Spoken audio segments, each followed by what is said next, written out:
കൂട്ടുകാരെ, നമുക്കതൊരു നാടൻ കറി വെച്ചാലോ. നമ്മൾ ചേമ്പന്താൾ എല്ലാവരും ഉപയോഗിക്കുന്നതല്ലേ. ചേമ്പന്താളും ചെറുപയറും നമുക്ക് പരിപ്പ് കറി പോലെ വെക്കാം. അപ്പോൾ നമുക്ക് വെടിയിലേക്ക് പോകാം. ഞാനതിന് നല്ല ചേമ്പന്താൾ ഇങ്ങനെയാണ് അരിഞ്ഞേക്കുന്നത്. 2-3 പച്ചമുളകുണ്ട്, കറിവേപ്പിലയുണ്ട്. ഇതിനകത്ത് വേവാനുള്ള ആവശ്യമുള്ള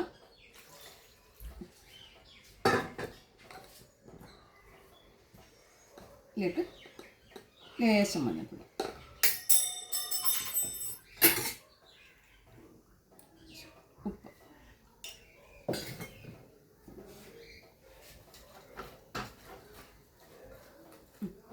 ഉപ്പ്, അടച്ച് വെച്ച് വേവിക്കാം. നമ്മുടെ ചേമ്പന്താൾ വെന്തിട്ടുണ്ട്. ഞാൻ നമ്മുടെ പരിപ്പുണ്ടല്ലോ, ഞാനിത് കുക്കറിൽ അടിച്ചതാണ്.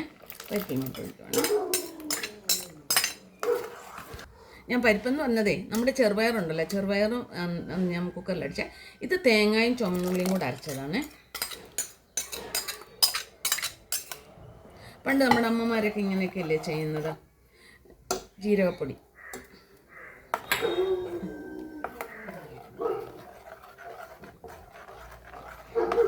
ഉപ്പിട്ടതാണ്. പിന്നെ ഇനി ഉപ്പ് വേണമെങ്കിൽ നമുക്ക് പിന്നിടാം. ഒന്ന് ചൂടായിക്കോട്ടെ. നമ്മുടെ പരിപ്പൊക്കെ റെഡി ആയിട്ടുണ്ട്. ഞാൻ ഉപ്പുണ്ടോ നോക്കട്ടെ.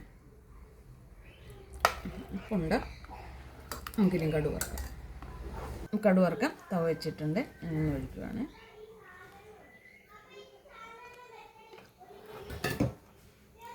എണ്ണ ചൂടായി കടുകിടുവാണ്. പച്ചമുളക്, കറിവേപ്പില,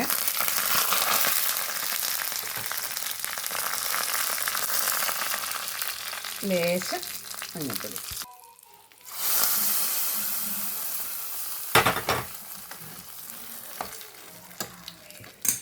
ഒരു സ്പൂൺ നെയ്യൂടെ. നമ്മൾ പരിപ്പിന് എന്തെല്ലാം നെയ്യ് ഒഴിക്കും. പരിപ്പിന് എരിശ്ശേരിക്കൊക്കെ നെയ്യ് ഒഴിക്കുമല്ലോ.